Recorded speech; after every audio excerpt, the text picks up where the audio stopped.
ఇదేంటి రాఘవ్ గారు ఇప్పుడిలా వచ్చేస్తున్నారు? అలేఖ్య లోపలుంది.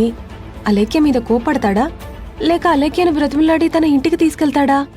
ఏది ఏమైనా ఈ విషయం వెంటనే అలేఖ్యకు చెప్పాలి.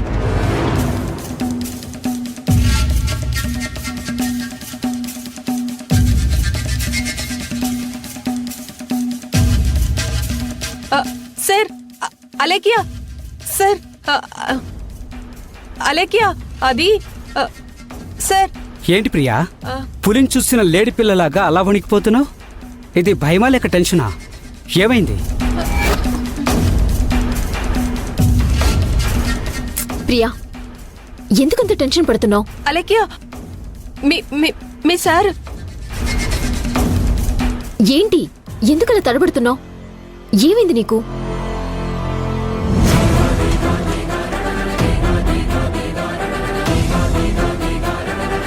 ఇప్పటి వరకు బానే ఉన్నావు కదా, అలా బయటికి వెళ్లి లోపలికి రాగానే ఇంత టెన్షన్ పడుతున్నావు?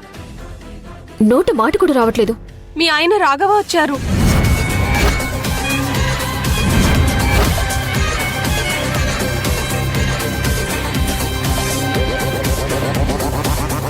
ఇప్పుడు తను వచ్చేది నన్ను బతిమాలి ఇంటికి తీసుకెళ్లడానికి.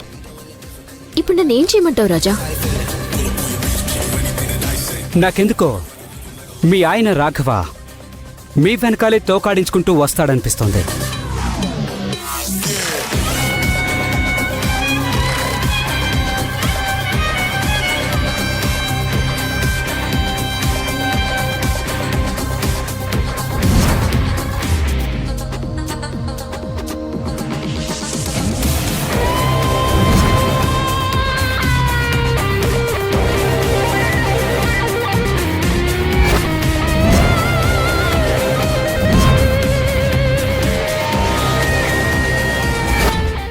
పాపకి తండ్రి నేనే, తండ్రి నేనే, తండ్రి నేనే.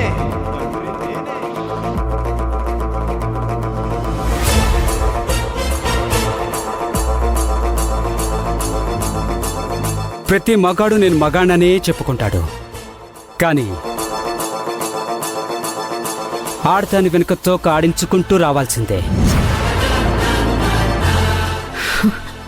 చేసిందంతా చేసి కనీసం ఫోన్ కూడా చేయకుండా సరాసరి నేనెక్కడున్నానో తెలుసుకుని వస్తున్నాడు.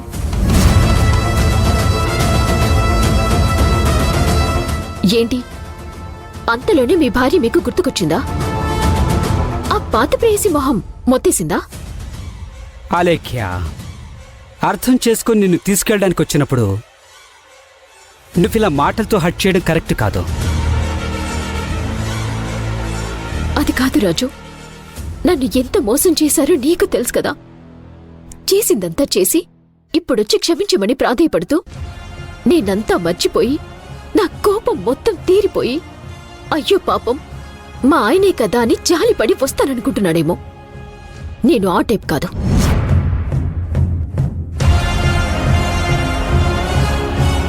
చూడండి, నువ్వు ఇక్కడికొచ్చినా ఎక్కడికొచ్చినా నేను మిమ్మల్ని క్షమించలేను. ఆ ఇంట్లో ఎవరిని కూడా క్షమించే ఓపిక కూడా నాకు లేదు. పర్లేదు, చాలా చాలా ఊహించుకున్నట్టున్నా. ఎప్పుడెప్పుడు నా భర్త వస్తాడా, ఎప్పుడెప్పుడు నన్ను బతిమలాడతాడా, బతిమలాడితే నువ్వేం సమాధానం చెప్పాలా, అప్పుడు నువ్వు రాను అంటే నా మొహం ఎలా వాడిపోతుందో చూడాలి అని చాలా చాలా ఊహించుకున్నట్టున్నావు. మంచిదే.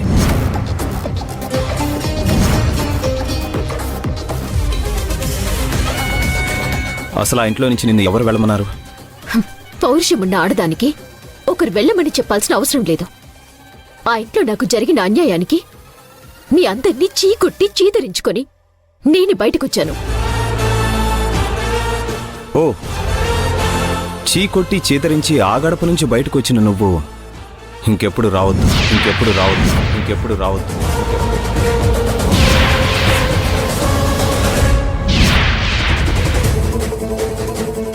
నా ఇంటి గడప తొక్కొద్దు అని చెప్పడానికి వచ్చాను. గడప తొక్కొద్దు అని చెప్పడానికి వచ్చాను. గడప తొక్కొద్దు అని చెప్పడానికి వచ్చాను.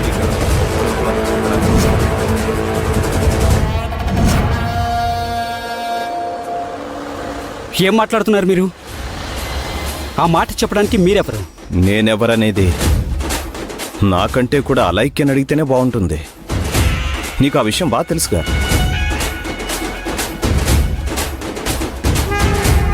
నువ్వు నా ఇంటికి వచ్చినప్పుడు నాకు చాలా మేలు చేసిన చాలా ఫేమస్ వ్యక్తివి. నిన్నెలా మర్చిపోతా నేను? కానీ ఇప్పుడు నువ్వెవరో అని అడుగుతున్నావే, అర్థమైంది. నువ్వు నా దృష్టిలో ఎక్కడో పనికిరాని చెత్త కుప్పలా ఉన్నావు.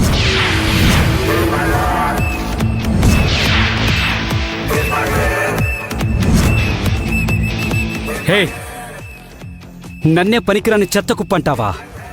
చెత్త కుప్ప కూడా పనికొస్తుంది, కానీ నువ్వస్సలు పనికిరావు.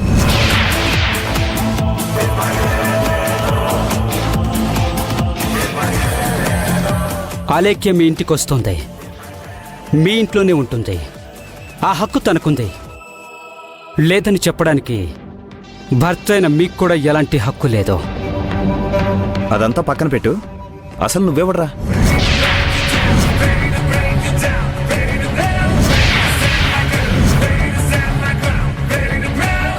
తనకు సపోర్ట్ రవా? సరే, ఏదైనా కానీ భార్యాభర్తల మధ్యలోకి రాకూడదనే జ్ఞానం కూడా లేదా నీకు?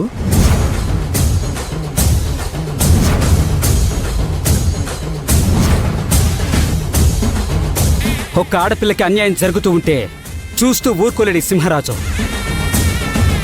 న్యాయం చేయడానికి భార్యాభర్తల మధ్యనే కాదు, అన్నదమ్ములు, తల్లిదండ్రులు ఎవరి మధ్యనైనా రావచ్చు. అది నీకు తెలియదనుకుంటా. నీ మాటలను బట్టి, నీ బిహేవియర్ని బట్టి నాకైతే ఒకటి అర్థమవుతుందిరా మిస్టర్ సింహం. నువ్వు జనంలో కాదు ఉండాల్సింది, వనంలో.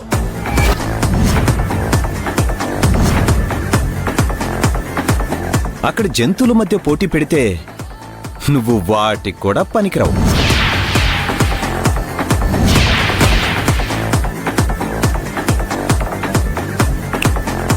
చూడు, భార్యాభర్తల మధ్యలోకి వస్తే ఏమవుతుందో తెలుసా?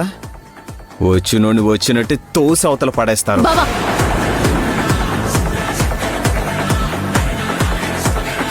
నువ్వు వీడి అండ చూసుకునో మరొకరి అండ చూసుకునో చెలరేగిపోతున్నావు, నాకు అనవసరం. కానీ నీ అంతట నువ్వే బయటకు వచ్చేసావు. ఇప్పుడు కన్ఫర్మ్ చేస్తున్నాను, విను.